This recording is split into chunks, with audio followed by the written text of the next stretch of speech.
Hello friends, स्वागत है आप सभी का हमारे YouTube channel exam 2.0 study channel पर। आज के इस वीडियो में हम लोग भारत इतिहास का 10वां एक्सरसाइज का दूसरा टॉपिक कवर करने वाले हैं। 10वां एक्सरसाइज है सल्तनत काल और दूसरा टॉपिक यहाँ पर दिया गया है विजयनगर व अन्य प्रांतीय राज्य। और मैं आपको बता दूं कि विजयनगर व अन्य प्रांतीय राज्य से संबंधित 114 प्रश्न यहाँ पर दिए गए हैं। तो हम लोग 114 प्रश्न को इस वीडियो में कवर करेंगे। तो चलिए इसको शुरू करते हैं और आज का पहला प्रश्न यहाँ पर देखते हैं कि विजयनगर साम्राज्य की स्थापना कब हुई। तो इसका करेक्ट आंसर हो जाएगा 1336 ईस्वी में विजयनगर की स्थापना हुई थी। उसके बाद दूसरा प्रश्न यहाँ पर दिया गया है सूची 1 को सूची 2 के साथ सुमेलित करें। यहाँ पर मैं आपको डायरेक्ट आंसर बताते चल रहा हूँ क्योंकि ऑप्शन बताने में यहाँ पर ज्यादा समय लग रहा है, तो आप लोग यहाँ पर पढ़ सकते हैं। इसका डायरेक्ट आंसर हो जाएगा 1 2 3 4। यहाँ पर देख लीजिए ऑप्शन नंबर ए करेक्ट हो जाएगा, यानी संगम वंश के जो संस्थापक हैं हरिहर एवं बुक्का है, और सलू वंश के सलू नरसिंह है, तुलु वंश के वीर नरसिंह और आरवीडु वंश के तिरुमल है। उसके बाद अगला प्रश्न यहाँ पर तीसरा नंबर दिया गया है सूची 1 को सूची 2 के साथ सुमेलित कर रहा है। यहाँ पर भी सूची 1 में विजयनगर का भ्रमण करने वाले पुर्तगाली यात्री दिया गया है और सूची 2 में तत्कालीन शासक दिए गए हैं, यानी उस समय के शासक कौन थे जब ये सब के सब पुर्तगाली यात्री भ्रमण किए थे विजयनगर के।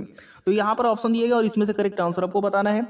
इसका करेक्ट आंसर हो जाएगा पहला 1 2 3 4, यानी दुआरते बारबोसा का हो जाएगा कृष्णदेव राय, डोमिगो पायस का पीज का हो जाएगा यहाँ पर कृष्णदेव राय, और फरनाओ नूनीज भी अच्युत देव राय के शासन काल में आया था, और सीजर फ्रेडरिक जो था वो सदाशिव राय के शासन काल में आया था। उसके बाद अगला प्रश्न यहाँ पर चौथा नंबर दिया गया है कि इतालवी यात्री निकोलो द कोंटी ने किस विजयनगर सम्राट के शासन काल में विजयनगर की यात्रा की। तो इसका करेक्ट आंसर क्या होगा। इसका करेक्ट आंसर हो जाएगा ऑप्शन नंबर ए देवराय प्रथम।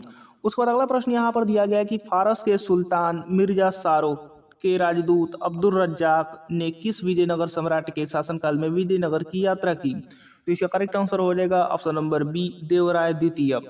उसके बाद अगला प्रश्न यहाँ पर छठा नंबर दिया गया कि कृष्णदेव राय ने निम्नलिखित में से किसके साथ मैत्रीपूर्ण संबंध रखे थे। तो इसका करेक्ट आंसर हो जाएगा ऑप्शन नंबर सी पुर्तगालियों के साथ मैत्रीपूर्ण संबंध रखे थे।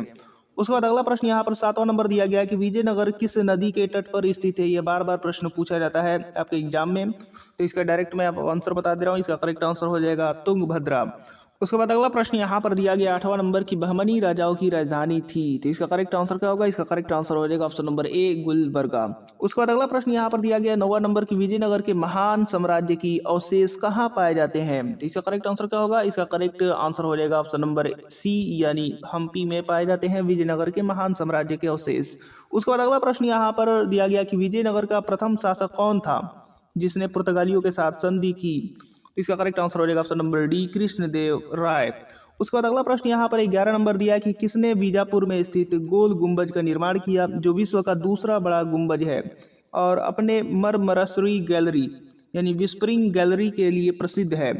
तो इसका करेक्ट आंसर क्या होगा। इसका करेक्ट आंसर हो जाएगा option number D Mohammad Adil Shah. Mohammad Adil Shah ने यहाँ पर गोल गुंबज का निर्माण किया था। उसके बाद अगला प्रश्न यहाँ पर 12 नंबर दिया गया है कि कृष्णदेव राय किसके समकालीन थे। तो इसका करेक्ट आंसर हो जाएगा बाबर के समकालीन थे।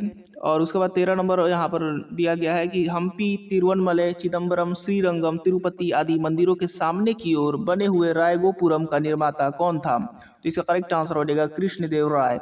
उसके बाद अगला प्रश्न यहाँ पर 14 नंबर दिया गया कि विजयनगर साम्राज्य का पहला राजवंश संगम राजवंश के नाम से जाना जाता है क्योंकि। यहाँ पर क्योंकि का जवाब बताना है। तो इसका करेक्ट आंसर हो जाएगा ऑप्शन नंबर सी, यानी हरिहर एवं बुक्का के पिता का नाम संगम था, इसीलिए संगम राजवंश के नाम से जाना जाता है। उसके बाद अगला प्रश्न यहाँ पर दिया गया है 15 नंबर की हरिहर एवं बुक्का ने जिस संत के प्रभाव में आकर विजयनगर राज्य की स्थापना की उसका नाम था। यहाँ पर बताना है कि उस संत का नाम क्या था जिनके प्रभाव में आकर के हरिहर एवं बुक्का ने विजयनगर राज्य की स्थापना की। इसका करेक्ट आंसर हो जाएगा माधव विद्यारण्य। उसके बाद अगला प्रश्न यहाँ पर दिया गया है 16 नंबर की विजयनगर का अपनी स्थापना से लेकर के पतन तक किस राज्य के साथ संघर्ष चलता रहा। तो इसका करेक्ट आंसर हो जाएगा बहमनी राज्य के साथ। उसके बाद अगला प्रश्न यहाँ पर दिया गया है 17 नंबर की विजयनगर और बहमनी संघर्ष का आरंभ किसके शासनकाल में आरंभ हुआ। तो इसका करेक्ट आंसर हो जाएगा हरिहर एवं बुक्का। उसके बाद अगला प्रश्न यहाँ पर दिया गया है कि कौन सा स्थान विजयनगर साम्राज्य में गलीचा निर्माण के लिए प्रसिद्ध था। आपको बताना है कि गलीचा निर्माण के लिए कौन सा स्थान प्रसिद्ध था। तो इसका करेक्ट आंसर हो जाएगा कालीकट। उसके बाद अगला प्रश्न देखते हैं। उसके बाद अगला प्रश्न यहाँ पर दिया गया है 19 नंबर की मीनाक्षी मंदिर कहाँ स्थित है। तो इसका करेक्ट आंसर क्या होगा। इसका करेक्ट आंसर हो जाएगा ऑप्शन नंबर बी, यानी मदुरई में स्थित है। ये आपको याद रखना है। ऑप्शन नंबर बी करेक्ट हो जाएगा। उसके बाद अगला प्रश्न यहाँ पर 20 नंबर दिया गया है कि विजयनगर साम्राज्य की स्थापना कब हुई थी। तो इसका करेक्ट आंसर क्या होगा, इसका करेक्ट आंसर हो जाएगा ऑप्शन नंबर सी 14वीं सदी में हुई थी। उसके बाद यहाँ पर 21 नंबर दिया गया है कि कृष्णदेव राय राजा थे। तो यहाँ पर कहाँ के राजा थे, कृष्णदेव राय। तो इसका करेक्ट आंसर हो जाएगा विजयनगर की यहाँ पर राजा थे। उसके बाद अगला प्रश्न यहाँ पर दिया गया 22 नंबर की चार मीनार का निर्माण किसने कराया था। तो इसका करेक्ट आंसर क्या होगा, इसका करेक्ट आंसर हो जाएगा ऑप्शन नंबर सी यानी कुली कुतुब शाह ने चार मीनार का निर्माण कराया था। उसके बाद 23 नंबर दिया गया है कि गोलकुंडा कहाँ अवस्थित है। तो इसका करेक्ट आंसर हो जाएगा ऑप्शन नंबर बी यानी हैदराबाद में स्थित है गोलकुंडा। उसके बाद अगला प्रश्न यहाँ पर दिया गया है 24 नंबर की हम्पी का खुला संग्रहालय किस राज्य में है। तो इसका करेक्ट आंसर आपको बताना है। तो इसका करेक्ट आंसर हो जाएगा ऑप्शन नंबर ए यानी कर्नाटक में स्थित है। उसके बाद अगला प्रश्न यहाँ पर दिया गया है कि किस संगमवंशी शासक को प्रौढ़ देवराय भी कहा जाता था। तो इसका करेक्ट आंसर हो जाएगा ऑप्शन नंबर सी यानी देवराय द्वितीय को प्रौढ़ देवराय कहा जाता था। उसके बाद अगला प्रश्न यहाँ पर दिया गया है 26 नंबर की बीजापुर का गोल गुंबज किसका मकबरा है। तो इसका करेक्ट आंसर क्या होगा, इसका करेक्ट आंसर हो जाएगा मोहम्मद आदिल शाह। मोहम्मद आदिल शाह का मकबरा है बीजापुर का गोल गुंबज। उसके बाद अगला प्रश्न यहाँ पर 27 नंबर दिया गया है कि विजयनगर साम्राज्य अपने उद्भव के लिए आभारी है। तो इसका करेक्ट आंसर क्या होगा, इसका करेक्ट आंसर हो जाएगा ऑप्शन नंबर बी हरिहर एवं बुक्का का आभारी है। और दोस्तों ये वीडियो आपको पसंद आ रहा है तो इसको लाइक करते रहिए, दोस्तों के साथ शेयर करते रहिए, और चैनल को अभी तक सब्सक्राइब नहीं किया है तो चैनल को सब्सक्राइब करके बेल आइकन बटन भी दबा दीजिए ताकि हमारा एक भी वीडियो का नोटिफिकेशन आपसे मिस ना हो सके। तो चलिए आगे देखते हैं। आगे यहाँ पर दिया गया 28 नंबर दिया गया है कि चार मीनार स्थित है। आपको बताना है कि चार मीनार कहाँ पर स्थित है। तो इसका करेक्ट आंसर हो जाएगा ऑप्शन नंबर ए यानी हैदराबाद में चार मीनार स्थित है। उसके बाद अगला प्रश्न यहाँ पर दिया गया है 29 नंबर की प्रसिद्ध ऐतिहासिक स्थल हम्पी किस जिले में स्थित है। तो किस जिले में स्थित है, तो इसका करेक्ट आंसर हो जाएगा ऑप्शन नंबर बी बेल्लारी जिले में स्थित है। अगला यहाँ पर दिया गया है यहाँ पर 30 नंबर की बुक्का प्रथम के शासन काल में मदुरा सल्तनत का विलय विजयनगर साम्राज्य में हुआ। मदुरा विजय का श्रेय किसे है। तो इसका करेक्ट आंसर हो जाएगा ऑप्शन नंबर ए बुक्का प्रथम के पुत्र कंपन यानी कंप राय को है। उसके बाद अगला प्रश्न यहाँ पर दिया गया 31 नंबर की मुस्लिमों को सेना में नियुक्त करने वाले विजयनगर का प्रथम शासक था। तो इसका करेक्ट आंसर हो जाएगा ऑप्शन नंबर ए देवराय प्रथम। उसके बाद अगला प्रश्न यहाँ पर दिया गया 32 नंबर की निम्नलिखित कौन सा क्षेत्र विजयनगर के शासकों और बहमनी के सुल्तानों के मध्य विवाद का विषय नहीं था। तो इसका करेक्ट आंसर हो जाएगा ऑप्शन नंबर डी वारंगल का क्षेत्र ये विषय नहीं था। उसके बाद अगला प्रश्न यहाँ पर दिया गया है 33 नंबर की निम्नलिखित में से विजयनगर राज्य का प्रथम राजवंश कौन सा था। इसका करेक्ट आंसर हो जाएगा ऑप्शन नंबर बी यानी संगमा। उसके बाद अगला प्रश्न यहाँ पर 34 नंबर दिया गया है कि विजयनगर के किस शासक की उपाधि गजबेते कर थी। तो इसका करेक्ट आंसर हो जाएगा देवराय द्वितीय की जो उपाधि थी वो गजबेते कर थी। उसके बाद अगला प्रश्न यहाँ पर 35 नंबर दिया गया है कि विजयनगर के किस शासक ने अपनी सेना में मुसलमानों को भर्ती किया, उन्हें जागीरें प्रदान की, एक मस्जिद का निर्माण करवाया तथा जो कुरान की एक प्रति अपने राज सिंहासन के सामने रखा करता था। इसका करेक्ट आंसर क्या होगा, इसका करेक्ट आंसर हो जाएगा ऑप्शन नंबर बी यानी देवराय द्वितीय ने। उसके बाद अगला प्रश्न यहाँ पर 36 नंबर दिया गया है कि विजयनगर के किस शासक ने बीदर के सुल्तान के रूप में महमूद शाह को पुनर्स्थापित करने के उपलक्ष्य में यवन राज्य स्थापनाचार्य की उपाधि धारण की। इसका करेक्ट आंसर क्या होगा, इसका करेक्ट आंसर हो जाएगा ऑप्शन नंबर सी कृष्णदेव राय ने। उसके बाद अगला प्रश्न यहाँ पर 37 नंबर दिया गया है कि किस विजयनगर सम्राट ने उम्मातूर के विद्रोही सामंत गंगराय का दमन किया। तो बताना है कि उम्मातूर के विद्रोही सामंत गंगराय का दमन किसने किया। तो इसका करेक्ट आंसर हो जाएगा ऑप्शन नंबर ए कृष्णदेव राय ने। उसके बाद 38 नंबर यहाँ पर दिया गया है कि कृष्णदेव राय के शासनकाल में पहली बार विजयनगर और पुर्तगालियों के साथ मैत्री संबंध स्थापित हुआ। इसका क्या परिणाम हुआ या फिर हुए। तो इसका करेक्ट आंसर हो जाएगा ऑप्शन नंबर डी यानी उपर्युक्त सभी, यानी ये सभी के सभी जो है वो परिणाम थे। उसके बाद अगला प्रश्न यहाँ पर दिया गया 39 नंबर की विजयनगर के राजा कृष्णदेव राय ने गोलकुंडा का युद्ध किस राजा के साथ लड़ा था। तो इसका करेक्ट आंसर हो जाएगा ऑप्शन नंबर ए यानी कुली कुतुब शाह के बीच लड़ा था। उसके बाद अगला प्रश्न यहाँ पर 40 नंबर दिया गया है कि विजयनगर के उस पहले शासक की पहचान करें जिसने बहमनियों से गोवा को छीना। तो इसका करेक्ट आंसर हो जाएगा ऑप्शन नंबर बी यानी हरिहर द्वितीय। उसके बाद अगला प्रश्न यहाँ पर दिया गया 41 नंबर की विजयनगर साम्राज्य के वित्तीय व्यवस्था की मुख्य विशेषता क्या थी। तो इसका करेक्ट आंसर हो जाएगा ऑप्शन नंबर बी भू राजस्व। उसके बाद अगला प्रश्न यहाँ पर दिया गया कि अठवन का क्या मतलब है, अठवन का क्या मतलब है यहाँ पर बताना है। तो इसका करेक्ट आंसर हो जाएगा ऑप्शन नंबर ए यानी भू राजस्व विभाग। उसके बाद अगला प्रश्न यहाँ पर 43 नंबर दिया गया है कि वह युग्म जो सुमेलित नहीं है को इंगित करता है, को इंगित कीजिए। तो इसका करेक्ट आंसर क्या होगा, इसका करेक्ट आंसर हो जाएगा option number D Yusuf Adil Shah Ahmednagar. ये जो है सुमेलित नहीं कर रहा है, यहाँ पर ऑप्शन नंबर डी करेक्ट हो जाएगा। उसके बाद अगला प्रश्न यहाँ पर दिया गया कि कृष्ण देव राय के दरबार में अष्टदिग्गज कौन थे। तो अष्टदिग्गज बताना है कि कौन थे। तो इसका करेक्ट आंसर हो जाएगा ऑप्शन नंबर बी 8 तेलुगु कवि।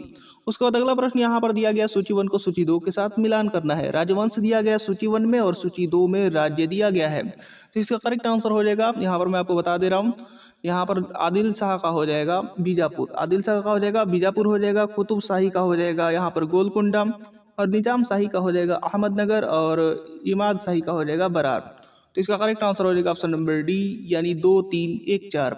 उसके बाद अगला प्रश्न हम लोग देखते हैं। अगला प्रश्न यहाँ पर दिया गया 46 नंबर कि सरकी सुल्तानों के शासनकाल में निम्न स्थानों में से किसे पूर्व का सिराज या सिराज हिंद कहा जाता था।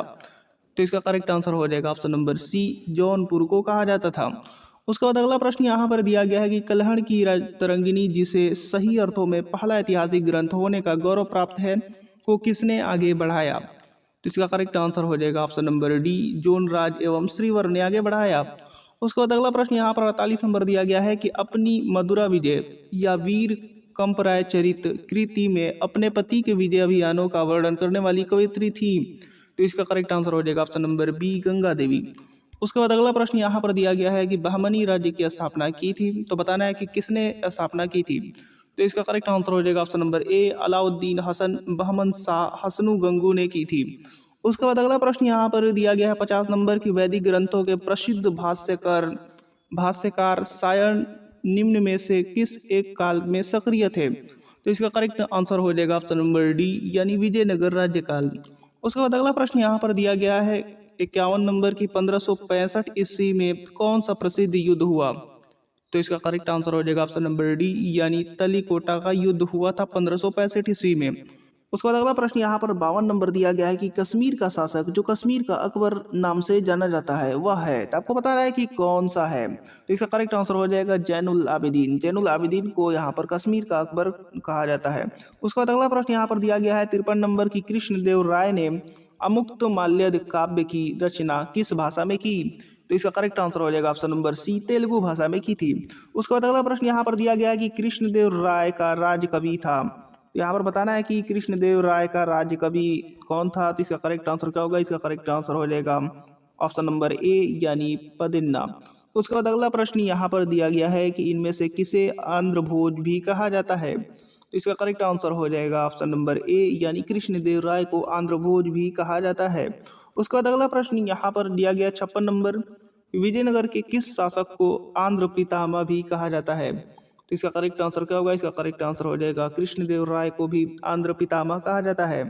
उसके बाद अगला देखते हैं। अगला यहाँ पर दिया गया 57 नंबर कि किसका शासनकाल तेलुगु साहित्य का क्लासिक युग में माना जाता है, क्लासिक युग माना जाता है। तो इसका करेक्ट आंसर हो जाएगा ऑप्शन नंबर डी यानी कृष्णदेव राय को माना जाता है। उसके बाद अगला प्रश्न यहाँ पर 58 नंबर दिया गया सूची 1 को सूची 2 के साथ सम्मिलित कीजिए। तो यहाँ पर ऑप्शन के माध्यम से यहाँ पर करेक्ट आंसर बताना है। तो इसका डायरेक्ट मैं आपको आंसर बता दे रहा हूँ। ऑप्शन नंबर ए करेक्ट हो जाएगा। मनुचरितम का हो जाएगा अलासनी पदेन्ना, और पारिजात अपहरणम का हो जाएगा नंदी तिमैया, पांडुरंग महामत्य का हो जाएगा तेनालीराम रामकृष्ण, और आमुक्त माल्यद का हो जाएगा कृष्णदेव राय। तो यहाँ पर 1 2 3 4 करेक्ट हो जाएगा। उसके बाद अगला प्रश्न देखते हैं 59 नंबर कृष्णदेव राय ने निम्नलिखित में से किसका निर्माण नहीं कराया। तो इसका करेक्ट आंसर हो जाएगा मीनाक्षी मंदिर का निर्माण नहीं कराया। उसके बाद अगला प्रश्न यहाँ पर 60वां नंबर दिया गया कि किस पुस्तक में कृष्णदेव राय अपनाए गए राजनीतिक प्रशासनिक सिद्धांतों का वर्णन मिलता है। तो इसका करेक्ट आंसर हो जाएगा अमुक्त माल्यद। उसके बाद अगला प्रश्न यहाँ पर दिया गया 61 नंबर की विजयनगर के किस शासक ने विवाह कर जैसे अलोकप्रिय करों को समाप्त किया। तो इसका करेक्ट आंसर क्या होगा, इसका करेक्ट आंसर हो जाएगा ऑप्शन नंबर सी यानी देवराय द्वितीय ने। उसके बाद अगला प्रश्न यहाँ पर दिया गया कि अहमदनगर के निजाम शाही वंश का अंत कैसे हुआ। तो इसका करेक्ट आंसर बताना है। तो इसका करेक्ट आंसर हो जाएगा ऑप्शन नंबर ए यानी अहमदनगर को मुगल साम्राज्य में मिलाकर हुसैन शाह की आजीवन कारावास दिया गया। उसके बाद अगला प्रश्न यहाँ पर दिया गया है 63 नंबर की जब राजा ओडियार ने मैसूर राज्य की स्थापना की तब विजयनगर साम्राज्य का शासक कौन था। तो यहाँ पर बताना है कि जब राजा ओडियार ने मैसूर राज्य की स्थापना की तब विजयनगर साम्राज्य का शासक कौन था। तो इसका करेक्ट आंसर हो जाएगा ऑप्शन नंबर डी, वेंकट द्वितीय।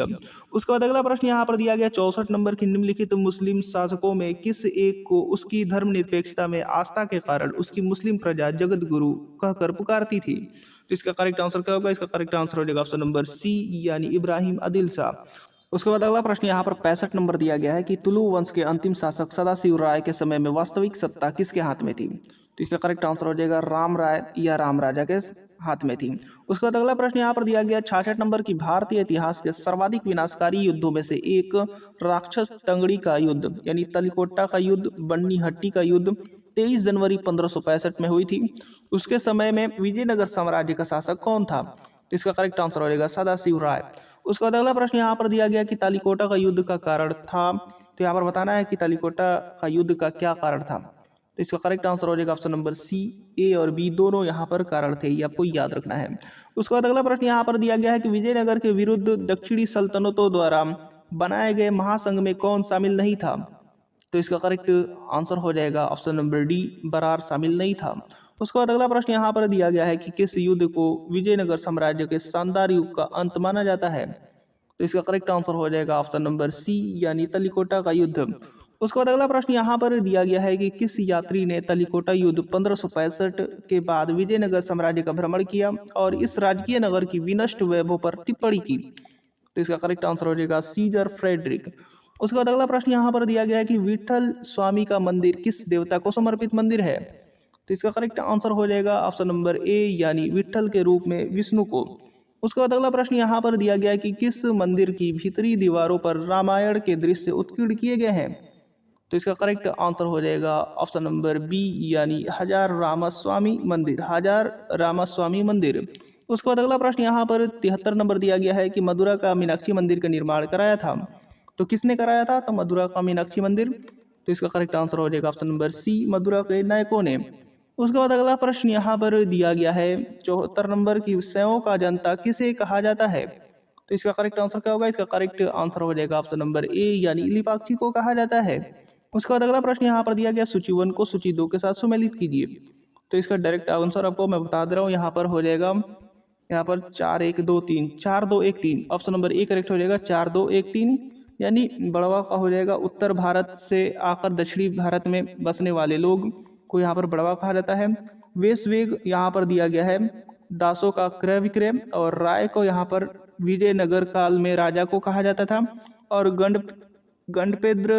गंडपेद्र का हो जाएगा पैर में पहना जाने वाला सम्मान सूचक कड़ा। उसके बाद अगला प्रश्न यहाँ पर देखते हैं, सूची 1 को सूची 2 के साथ यहाँ पर भी सुमेलित करना है। चलिए इसका हम लोग मिलान करते हैं और इसका आंसर हम लोग देखते हैं। तो इसका आंसर क्या होगा, इसका आंसर हो जाएगा यहाँ पर भंडारवाद ग्राम भूमि का हो जाएगा राज्य के सीधे नियंत्रण वाले ग्रामों की भूमि। यहाँ पर 1 नंबर यहाँ पर करेक्ट हो जाएगा पहला से पहला।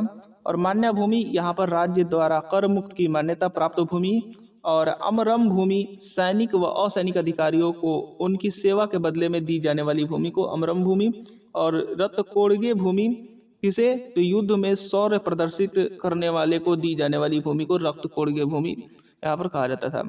तो आगे देखते हैं इसका करेक्ट आंसर क्या होगा। इसका करेक्ट आंसर हो जाएगा 1 2 3 4। अगला प्रश्न देखते हैं, तो इसका करेक्ट आंसर हो जाएगा ऑप्शन नंबर ए 1 2 3 4। उसके बाद अगला प्रश्न यहाँ पर 77 नंबर दिया गया है कि वीर पंचाल का अर्थ है, वीर पंचाल का अर्थ है दस्तकार वर्ग। उसके बाद अगला प्रश्न यहाँ पर 78 नंबर दिया गया कि कौन सुमेलित नहीं है। तो इसका करेक्ट आंसर हो जाएगा मान्य भूमि राज्य के सीधे नियंत्रण वाले ग्रामों की भूमि, ये जो है वो सुमेलित नहीं है। उसके बाद अगला प्रश्न यहाँ पर दिया गया है कि मराठा कालीन पेशवा के समतुल्य विजयनगर का केंद्रीय प्रशासनिक पद था। तो बताना है कि मराठा कालीन पेशवा के समतुल्य विजयनगर के केंद्रीय प्रशासनिक पद था। तो इसका करेक्ट आंसर हो जाएगा ऑप्शन नंबर ए यानी प्रधानी महाप्रधानी। उसके बाद अगला प्रश्न यहाँ पर दिया गया कि सूची 1 को सूची 2 के साथ सुमेलित करना है। तो इसका करेक्ट आंसर क्या होगा, इसका करेक्ट आंसर मैं आपको बता दे रहा हूँ।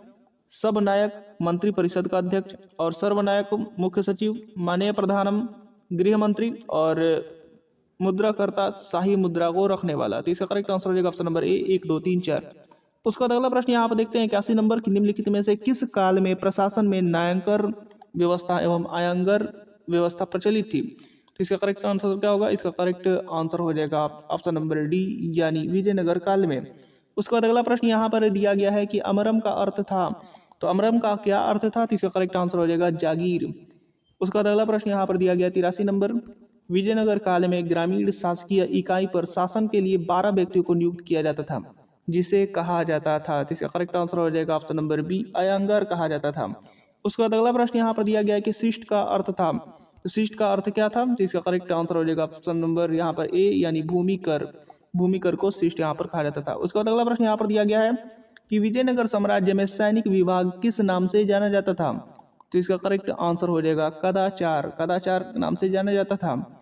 उसके बाद अगला प्रश्न यहाँ पर 86 नंबर दिया गया है कि तेलुगु के कवि त्रय में शामिल नहीं था। तो इसका करेक्ट आंसर हो जाएगा ऑप्शन नंबर डी, तिरुवल्लुवर।